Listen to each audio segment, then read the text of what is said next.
Me and my code. ఇవాల్టి మన concept వచ్చేసరికి లూప్స్. పైథాన్‌లో అసలు లూప్స్ అంటే ఏంటి? ఎన్ని టైప్స్ ఆఫ్ లూప్స్ ఉంటాయని చెప్పేసి చూద్దాం. లూప్స్‌లో మొత్తం 2 టైప్స్ ఉంటాయి. ఒకటి వైల్ లూప్. సెకండ్‌ది వచ్చేసరికి for loop.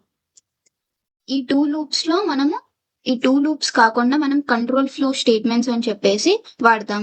What are the control flow statements అంటే those are break statement, continue, pass. ఈ మూడు మనం కంట్రోల్ ఫ్లో స్టేట్మెంట్స్ అని చెప్తాము. ఇవాళ మన కాన్సెప్ట్స్ వచ్చేసరికి ఇవి. వీటి మీద మనం డిస్కస్ చేయబోతున్నాము. Okay, let's discuss about what is a loop. A loop is used to execute a block of the code repeatedly until a condition becomes false. అసలు ఓకే, ఇప్పుడు నేను ఒక బ్లాక్ ఆఫ్ కోడ్ తీసుకున్నాను. అంటే ఇదొక బ్లాక్ అనుకుంటే ఇందులో నేను ఒక 2 లైన్స్ ఆఫ్ కోడ్ రాశాను. ఈ బ్లాక్ ఆఫ్ కోడ్ లో నేను ఒకదానికి ఒక కండిషన్ ఇచ్చాను. లెట్స్ కన్సిడర్ దీనికి ఇక్కడ చూడండి, నేను ఫస్ట్ లైన్ ఏమని తీసుకున్నాను? i ఈక్వల్ టు 1 అని తీసుకున్నాను. ఈ second line if i less than equal to 3 అంటే 1 కన్నా తక్కువ అని చెప్పి తీసుకున్నాను. సో ప్రింట్ అని చెప్పేసి ఒకవేళ print true or else false అని చెప్పి రాస్తా. ఇక్కడ ఏంటంటే ఒక లూప్ అనేది ఒక బ్లాక్ ఆఫ్ కోడ్ ని ఎగ్జిక్యూట్ చేయడానికి, మనం తీసుకున్న కండిషన్ ని ఫాల్స్ చేయడానికి. అంటే నేను ఇక్కడ కండిషన్ దీనికి పర్టికులర్ గా ఒకటి తీసుకున్నాను. ఈ కండిషన్ ని ఫాల్స్ చేయడానికి మనం లూప్ అనే కాన్సెప్ట్ ని వాడతాం. అసలు ఎందుకు ఈ లూప్స్ ని పర్టికులర్ గా వాడాలి అని మీకు డౌట్ రావచ్చు. ఈ లూప్స్ వాడడం వల్ల మీకు first of all time save అవుతుంది. ఓకే, ఈ లూప్స్ వాడడం వల్ల ఫస్ట్ ఇప్పుడు నేను ఒక వైల్ లూప్ కి ఒక ఎగ్జాంపుల్ కోడ్ కింద రాసి మీకు చూపిస్తాను. ఇక్కడ నేను ఒక వేరియబుల్ డిక్లేర్ చేసుకుంటున్నా i అని చెప్పి. i అంటే ఇటరేషన్ ఎన్నిసార్లు జరుగుతుందని చెప్పి ఆ వేరియబుల్ ని నేను i కింద తీసుకుంటున్నా. సో i ఈక్వల్ టు 1 అని చెప్పి తీసుకున్నాను. And next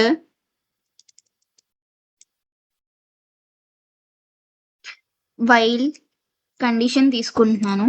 i less than equal to 5 colon. Next వచ్చేసి ఏమని ప్రింట్ చేస్తున్నా అంటే ప్రింట్ డబుల్ కోట్స్ లో నేను ఏదైతే ప్రింట్ స్టేట్మెంట్ ప్రింట్ అవ్వాలి అనుకుంటున్నానో అది రాస్తున్నాను. Learning Python. అండ్ నెక్స్ట్ ఇక్కడ డబుల్ కోట్స్ ని క్లోజ్ చేసిన తర్వాత ఆ సెంటెన్స్ లోపల రాసి comma i. Next i equal to i plus equal to 1. ఇప్పుడు అసలు నేను ఇక్కడ ఏం చేశానంటే ఒక వేరియబుల్ తీసుకొని 1 అని చెప్పి తీసుకున్నాను. వేరియబుల్ తీసుకున్న తర్వాత వైల్ అనే కండిషన్ అప్లై చేస్తున్నాను దానికి. అంటే i less than equal to 1. నాకు 5 అనే నెంబర్ వచ్చేదాకా ఆ స్టేట్మెంట్ ఆ వేరియబుల్ అనేది ఇటరేట్ అవుతానే ఉండిద్ది. ఏ స్టేట్మెంట్ రన్ అవుతా ఉండిద్ది అంటే లెర్నింగ్ పైథాన్ అనేది. సో నేను ఇక్కడ ఈ కండిషన్ రాశాను కదా, ఈ condition i less than equal to 5 అనే ఆ కండిషన్ ట్రూ అయ్యేంత వరకు లెర్నింగ్ పైథాన్ అనేది ప్రింట్ అవుతానే ఉంటుంది. సో నేను ఇక్కడ i ఈక్వల్ టు స్టార్టింగ్ 1 అని తీసుకున్నాను. ఇక్కడ కింద ప్రింట్ స్టేట్మెంట్ కింద i ప్లస్ ఈక్వల్ టు 1 అది ఇంక్రిమెంట్ స్టేట్మెంట్. ఎందుకు ఆ ఇంక్రిమెంట్ స్టేట్మెంట్ రాసా అంటే ఒక లూప్ అనేది ఇన్ఫైనైట్ టైమ్స్ రన్ అవ్వకుండా ఇంక్రిమెంట్ తీసుకుంటే ఎక్కడ దాకా మనకి ఇంక్రిమెంట్ రావాలి అని చెప్పి ఆ కండిషన్ బట్టి అక్కడితో స్టాప్ అయిపోతుంది. ఇక్కడ నేను 5 అని తీసుకున్నా అంటే 5 వరకు ఇక్కడ ఇటరేట్ అవుతానే ఉంటుంది నెంబర్, ఇంకా అక్కడితో ఆగిపోయింది. ఇక్కడ నేను ఈ లైన్ తీసుకోలేదు అనుకో, నాకు నెంబర్ ఆఫ్ అంటే ఇన్ఫైనైట్ లూప్ వస్తానే ఉండిద్ది. ఒకసారి నేను మీకు ప్రాక్టికల్ గా ఎగ్జిక్యూట్ చేసి చూపిస్తాను. ఇక్కడ ఇప్పుడు నేను i ప్లస్ ఈక్వల్ టు 1 అని తీసుకున్నాను కదా, ఇక్కడ నాకు 5 టైమ్స్ వచ్చిందా లేదా చూడండి. ఎస్, లెర్నింగ్ పైథాన్ అని చెప్పేసి వచ్చింది. ఇక్కడ i అనేది 1 తీసుకున్నాను. ఇక్కడ 1 తీసుకుంటే 1 ప్లస్ 1 అంటే 2. సెకండ్ టైం ఇక్కడ 2 వచ్చింది, అబ్జర్వ్ చేయండి. అలానే 2 ప్లస్ 1 3, 3 ప్లస్ 1 4, 4 ప్లస్ 1 5. నేను మీకు ఇందాక ఏమని చెప్పాను, ఇక్కడ i ప్లస్ ఈక్వల్ టు 1 అని తీసుకోపోతే నాకు ఈ ప్రింట్ స్టేట్మెంట్ అనేది ఇన్ఫైనైట్ టైమ్స్ రన్ అవుతా ఉండిద్ది అని చెప్పా. సో నేను ఇప్పుడు ఈ స్టేట్మెంట్ మీకు తీసేసి చూపిస్తాను. ఒకసారి రన్ చేసి ప్రోగ్రామ్ చూడండి. ఇక్కడ లెర్నింగ్ పైథాన్ అని చెప్పేసి మనకి ఇన్ఫైనైట్ టైమ్స్ ఆ స్టేట్మెంట్ అనేది రన్ అవుతానే ఉండిద్ది. సో మనకి ఎన్ని టైమ్స్ కావాలి అని చెప్పి ఆ కండిషన్ మనం ఇంక్రిమెంట్ లైన్ అనేది అక్కడ రాస్తాము. అంటే I plus equal to 1. Okay guys, మనం సెకండ్‌ది వచ్చేసరికి ఫర్ లూప్. అసలు ఫర్ లూప్ అంటే ఏంటని చెప్పేసి తెలుసుకుందాం ఇక్కడ. వాట్ ఈస్ ఫర్ లూప్ అంటే మీకు జనరల్లీ నాకు అర్థమైన వేలో చెప్తాను. తర్వాత మీకు ఇంగ్లీష్‌లో దీన్ని కన్వర్ట్ చేసి చెప్తాను.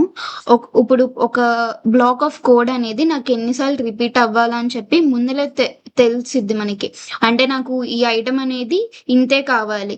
దీనికి మించి అవసరం లేదు. మనకి వైల్ లూప్‌లో ఏంటి, నాకు ఎంతవరకు కావాలి అంటే ఏమేమి కావాలి అని చెప్పి నాకు తెలీదు. ఎన్నిసార్లు ఆ కోడ్ ఎగ్జిక్యూట్ అవ్వాలి, ఎన్నిసార్లు అంటే ఎక్కడి దాకా ఆ స్టేట్మెంట్ ట్రూ అయ్యేంత వరకు మనకు తెలీదు. సారీ. ఈ లూప్స్ వాడడం వల్ల మనకేం యూజ్ అని చెప్పి మీకు డౌట్ రావచ్చు. So what is the use of loops అంటే it saves the time. Loop saves time and it reduce the repeated code.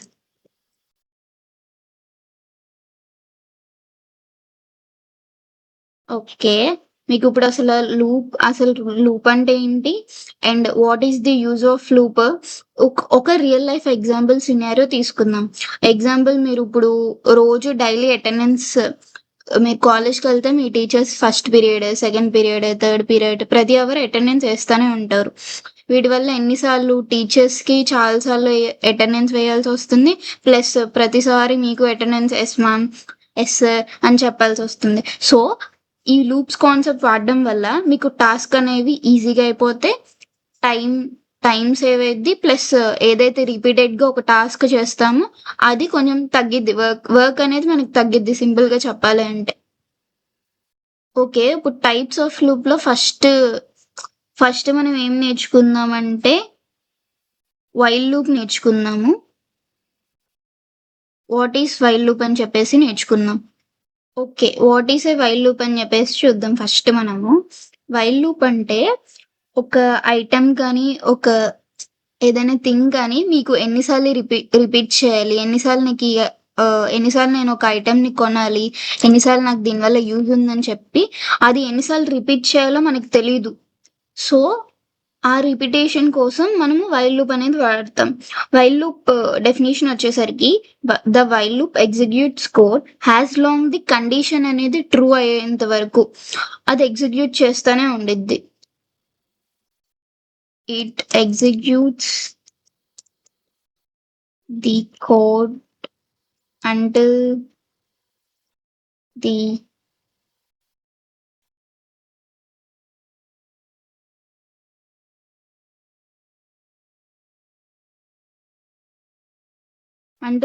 Condition becomes true. ఇది వచ్చేసరికి వైల్ లూప్ డెఫినిషన్. ఓకే. ఇప్పుడు మనం వైల్ లూప్ సింటాక్స్ చూద్దాము. While loop syntax వచ్చేసరికి ఇక్కడ మీకు నేను రఫ్‌లో సింటాక్స్ అనేది ఇక్కడ కోడ్‌లోనే డైరెక్ట్ రాసి చూపిస్తాను. ఫస్ట్ మనం వైల్ లూప్ అంటే ఏంటని చెప్పి తెలుసుకున్నాము. ఇప్పుడు వైల్ లూప్ సింటాక్స్ వచ్చేసరికి వైల్ కండిషన్ అంటే ఇక్కడ మనం పర్టిక్యులర్‌గా ఏ కండిషన్ మనం అప్లై చేస్తున్నామో కోడ్‌లో అది ఇక్కడ రాస్తాము. సో దీనికి ఒక కాలన్ ఇస్తాము. అండ్ నెక్స్ట్ కింద వచ్చేసరికి ట్యాబ్ స్పేస్ తీసుకొని మీరు ఇక్కడ స్టేట్మెంట్ అనేది రాస్తాం మనం. ఇది వచ్చేసరికి సింటాక్స్. మనము వైల్ లూప్‌కి ఎలా కోడ్ రాయాలి అని చెప్పేసి సింటాక్స్ ఇది ఫాలో అవుతాం మనం. దీన్ని నేనిప్పుడు మీకు ఎక్స్‌ప్లెయిన్ చేశా కాబట్టి ఇది ప్రింట్ అవ్వకుండా ఈ కోడ్ నేను దీన్ని కమెంట్స్‌లో పెట్టేసుకుంటున్నాను. అండ్ నెక్స్ట్ అసలు వైల్ లూప్‌కి దీనికి ఏం సంబంధం అని మీరు అనుకోవచ్చు. నేను ఒక రియల్ లైఫ్ ఎగ్జాంపుల్ తీసుకొని మీకు చెప్తాను. ఇప్పుడు ఎగ్జాంపుల్ మీరు ఒకళ్ళు ఉన్నారు పర్సన్. ఒక హ్యూమన్ అనుకోండి. మీరు ఎర్లీ మార్నింగ్ రోజు జాగింగ్‌కి వెళ్తారు కదా! ఈ జాగింగ్‌కి వెళ్ళేటప్పుడు మీకు ఎక్కడ ఆయాసం వస్తుందో, ఎక్కడ దాహమేస్తుందో ఎవరికీ తెలీదు. అంటే సడెన్‌గా మీరు ఆగిపోతారు. సడెన్‌గా వాటర్ వాటర్ తాగాలనిపిస్తుంది. సో, మనం అలా పరిగెడతానే ఉంటాము. మన స్టామినా ఎంత దాకా ఉందో అంత దాకా పరిగెడతానే ఉంటాం. మనం నాన్ స్టాప్‌గా పరిగెడుతున్నాము, ఎంతసేపు పరిగెడుతున్నామని మనం పర్టిక్యులర్‌గా ఆ సినారియోని కాలిక్యులేట్ చేయలేం. సో, ఈ వైల్ లూప్ ఏంటంటే ఎన్ని సార్లు మనం కోడ్‌ని ఎగ్జిక్యూట్ చేస్తున్నామో తెలీదు. బట్ ఆ కండిషన్ అనేది మనకి ట్రూ వచ్చేంత వరకు మనం ఆ కండిషన్ అనేది ఎగ్జిక్యూట్ చేస్తానే ఉంటాము. ఓకే. ఇప్పుడు మనం ఫర్ లూప్ గురించి డిస్కస్ చేసుకుందాము. జనరల్‌గా నేను మీకు నాకు అర్థమైన తెలుగు భాషలో చెప్తాను. తర్వాత మీకు ఇంగ్లీష్‌లో కన్వర్ట్ చేసి డీటెయిల్‌గా ఎక్స్‌ప్లెయిన్ చేస్తాను. అసలు ఫర్ లూప్ అంటే ఏంటంటే, ఒక స్టేట్‌మెంట్ కానీ, ఏదైనా ఐటెమ్ కానీ మనకి ఎన్ని సార్లు దాన్ని రిపీట్ చేయాలో ఎన్నిసార్లు అంటే మనకి ఏదైనా ఐటెమ్ కానీ ఇప్పుడు నాకు సూపర్ మార్కెట్‌కెళ్ళాను. నాకు సూపర్ మార్కెట్‌కెళ్ళే ముందే నేను ఒక లిస్ట్ ఆఫ్ ఐటెమ్స్ అనేది ఒక పేపర్ మీద రాసుకొని ఎళ్తా. ఎగ్జాంపుల్ సరుకులు. ఒక సూపర్ మార్కెట్‌కెళ్ళి నాకు ఈ సరుకులు ఐటెమ్స్ కావాలని చెప్పి వాటి వరకే పికప్ చేసుకుంటా.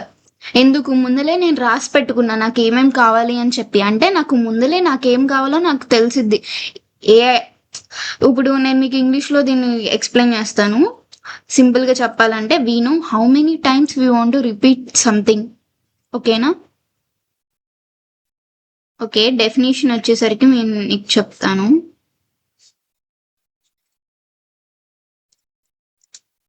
It is used to iterate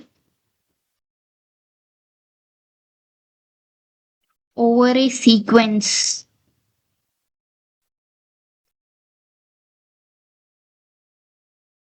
like list, tuple etcetera. Okay. ఒక రియల్ లైఫ్ ఎగ్జాంపుల్ నేను మీకు సూపర్ మార్కెట్ అని చెప్పేసి చెప్పాను. ఇప్పుడు మనం దానికి రిలేటెడ్ కోడ్ అనేది చూద్దాము. అసలు ఎలా ఎగ్జిక్యూట్ చేస్తాం దాని సింటాక్స్ అని చెప్పేసి.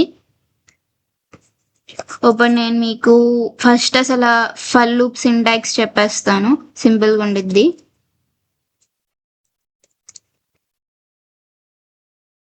ఫర్ ఐ ఇన్ రేంజ్ అంటే నేనేమని చెప్పా నాకేం కావాలో లేకపోతే నాకు ఎన్నిసార్లు ఏది రిపీట్ చేయాలి ఒక నెంబర్ ఆఫ్ ఐటమ్స్ అని చెప్పి నాకు ముందులే తెలిసిద్దని చెప్పాను కదా! ఇక్కడ దానికి అంటే రేంజ్ అనేది ఏం చేసిద్దంటే నాకు ఎన్నిసార్లు రిపీట్ అవ్వాలో నాకు ముందే తెలుసు కాబట్టి ఈ రేంజ్ అనే వర్డ్ మనం వాడతాము. ఇప్పుడు నాకు ఈ పర్టిక్యులర్ ఐటెమ్ ఇన్ని సార్లు కావాలి 5 టైమ్స్ కావాలి. సో నేను ఇక్కడ రేంజ్ అనేది రౌండ్ బ్రేసెస్‌లో నేను 5 అని చెప్పి తీసుకున్నాను. తర్వాత కాలన్ అని చెప్పి ఇస్తున్నాను. అలా. ఇది సింటాక్స్ మనం అసలు ఎలా రాస్తాము అని చెప్పేసి కండిషన్ ఇక్కడ నేను రాశాను. అండ్ నెక్స్ట్ దీనికి రిలేటెడ్ ఒక ఎగ్జాంపుల్ కోడ్ చూద్దాం. ఇప్పుడు మనం ఫర్ లూప్ కి ఒక ఎగ్జాంపుల్ చెప్పుకుందాం. ఇక్కడ నేను ఫర్ ఐ అండ్ రేంజ్ నేను రేంజ్ అనేది 1 to 10 తీసుకున్నాను. ఇక్కడ print let's go to gym comma I తీసుకున్నాను. ఇక్కడ ఐ అనేది నేను ఇటరేషన్ కి వేరియబుల్ కింద తీసుకున్నాను. ఇప్పుడు ఎప్పుడైతే నేను ఈ ఫర్ లూప్ ఎగ్జాంపుల్ ని రన్ చేస్తానో అప్పుడు నాకు ఇక్కడ అవుట్పుట్ లో 0 to 9 ప్రింట్ అయింది. ఎందుకు ఇక్కడ 0 to 9 ప్రింట్ అవుతుందంటే మనము ఎప్పుడైతే రేంజ్ అనేది 10 తీసుకున్నామో ఎరే ఇండెక్సింగ్ ప్రకారం మనకి 0 to 9 అనేది 10 లైక్ ఇప్పుడు నేను 10 తీసుకున్నా 0 to 9 అన్నా కూడా 10 కదా. సో అలా మనకి ఇక్కడ నాకు 0తో స్టార్ట్ అయ్యి లెట్స్ గో టు జిమ్ అని చెప్పి 9 దాకా ఈ ప్రింట్ స్టేట్మెంట్ ప్రింట్ అవుతుంది. అండ్ ఇది ఒక చిన్న ఎగ్జాంపుల్ ఫర్ లూప్ కి. మీరు ఇంకా ఇలానే మార్చుకుంటే ఇక్కడ రేంజ్ మీరు చేంజ్ చేసుకుంటే లైక్ 5 తీసుకుంటే ఇప్పుడు నేను ఎగ్జాంపుల్ కింద నాకు 0 to 4 ప్రింట్ అయ్యిద్ది. ఇక్కడ చూడండి 0 to 4 అలా మీరు చేంజ్ చేసుకుంటా ఇంకా కొన్ని ఎగ్జాంపుల్స్ ఫర్ లూప్ మీద ఇలా మీరు ట్రై చేయండి, ప్రాక్టీస్ చేయండి ఎక్కువ. ఓకే. ఇప్పుడు మనం కంట్రోల్ ఫ్లో స్టేట్మెంట్స్ గురించి తెలుసుకుందాం. ఫస్ట్‌ది వచ్చేసరికి ఇందులో నేను చెప్పబోయేది మీకు బ్రేక్ స్టేట్మెంట్ చెప్తున్నాను. అండ్ ఈ బ్రేక్ స్టేట్మెంట్ ఏంటంటే ఇప్పుడు ఎగ్జాంపుల్ రియల్ లైఫ్ ఒక ఎగ్జాంపుల్ చెప్తాను. కాలేజ్ టైమింగ్స్ ఉన్నాయి. మీకు 9కి కాలేజ్ స్టార్ట్ అవుతుంది. 5కి కాలేజ్ ఎండ్ అవుతుంది కదా. సో ఈ మధ్యలో నేను ఏం చేస్తున్నా అంటే నాకు ఒక పని వచ్చి పడింది. సో నేను 11 కల్లా ఏం చేస్తున్నా అంటే నాకు 11 కల్లా నేను కాలేజ్ నుంచి బయటకు వచ్చేస్తున్నా. మళ్ళీ నేను కాలేజ్కి వెళ్ళట్లేదు. అంటే ఇక్కడితో నేను కాలేజ్ని బ్రేక్ చేసేస్తున్నా. డైరెక్ట్ ఇంటికి వెళ్ళిపోతున్నా ఇక్కడితో. సో బ్రేక్ స్టేట్మెంట్ ఏంటంటే ఒక్కసారి మన టాస్క్ అనేది కంప్లీట్ అయిపోయిన తర్వాత అక్కడితో ఆపేస్తుంది. మళ్ళీ చేసిన టాస్కే మళ్ళీ రిపీట్ చేయడం అలా ఏం చేయదు. సో ఈ కంటిన్యూ స్టేట్మెంట్ అంటే అలా కాదు. దానికి కొంచెం సిమిలరే. ఇప్పుడు నాకు ఇక్కడ ఏంటి 9 to కాలేజ్‌లో మనకి ఏముంటాయి జనరల్లీ లంచ్ బ్రేక్ ఉండిద్ది, బ్రేక్ ఉండిద్ది. సో ఎప్పుడైతే మనకి 11కి బ్రేక్ ఇచ్చినప్పుడు ఆ బ్రేక్ టైం వరకు మనం రెస్ట్ తీసుకొని మళ్ళీ కంటిన్యూ క్లాసెస్‌కి వెళ్తాము, వింటాము. సో, ఈ కంటిన్యూ ఏం చేసిద్దంటే నాకు అక్కడితో లూప్ అయిపోయిన తర్వాత కూడా మళ్ళీ ఎగ్జిక్యూట్ అవుతూనే ఉండిద్ది. ఈ పాస్ ఏం చేసిద్దంటే ఈ పాస్ ఏం చేయదు. అదొక అదొక place holder type. It doesn't do nothing but it just a place holder. And దీని మీద మనం కోడ్ చూద్దాము. ఒక్కో కోడ్ని నేను 3 టైప్స్ కింద మీకు ఈజీగా ఎక్స్ప్లెయిన్ చేస్తాను. ఒకసారి ఇది చూడండి. ఇక్కడ నేనేం తీసుకున్నా, నెంబర్స్ 1 to 6 తీసుకున్నాను. లిస్ట్ లో తీసుకున్నాను ఇక్కడ స్క్వేర్ బ్రేసెస్ లో. ఫర్ నమ్ ఇన్ నెంబర్స్ అనేది ఇక్కడ వేరియబుల్ నేమ్ ఫస్ట్ డిక్లేర్ చేశా కదా, అది తీసుకున్నా. ఇఫ్ స్టేట్మెంట్ తీసుకున్నాను. నమ్ ఈక్వల్ టు 4 అయినప్పుడు ఎగ్జాంపుల్ ఇక్కడ నేను ఫస్ట్ బ్రేక్ తీసుకొని చెప్తాను. బ్రేక్ ప్రింట్ నమ్ అని చెప్పాను. ఇక్కడ ఏం జరుగుతుందో ఒకసారి ఎగ్జిక్యూట్ చేసి చూద్దాం మనం. చూడండి, 1 2 3 నాకు అవుట్పుట్ లో 1 2 3 అని ఎందుకు ప్రింట్ అయిందంటే ఇక్కడ నేను బ్రేక్ అని చెప్పాను కదా, అంటే ఎప్పుడైతే నమ్ అనేది ఈక్వల్ టు 4 అయినప్పుడు పూర్తిగా ఇంకా కట్ అయిపోయింది. అంటే నేను ఇందాక కాలేజ్ టైమింగ్స్ గురించి చెప్పా, గుర్తుందా? టోటలీ కట్ అయిపోయింది. మళ్ళీ రిపీటెడ్ కోడ్ కానీ రిపిటేషన్ కానీ కోడ్ అలా జరగదని చెప్పా. సో ఇక్కడ నేను నెంబర్స్ 1 to 6 తీసుకున్నాను. 4 దగ్గరికి ఎప్పుడైతే నాకు నెంబర్ ఈక్వల్ అయిపోయిద్దో అక్కడ నుంచి నాకు బ్రేక్ స్టేట్మెంట్ అంటే అక్కడతో బ్రేక్ అయిపోయింది. అండ్ నెక్స్ట్ దీని బదులు నేను ఇప్పుడు ఒకవేళ కంటిన్యూ తీసుకున్నాను అనుకోండి.